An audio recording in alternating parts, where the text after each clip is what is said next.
le stelle in tasca. Le idee cercano dentro le tasche le stelle del piccolo carro astrale, ascoltando critiche cerebrali, volando nel vuoto dei desideri.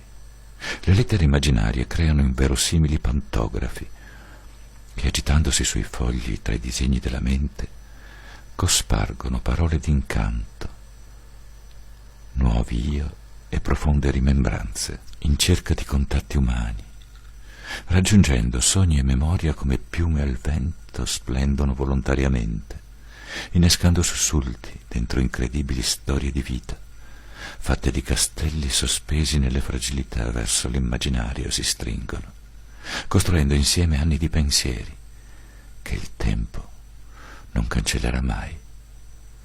Gli astri esistono per condividere e risollevare animi e dolori repressi.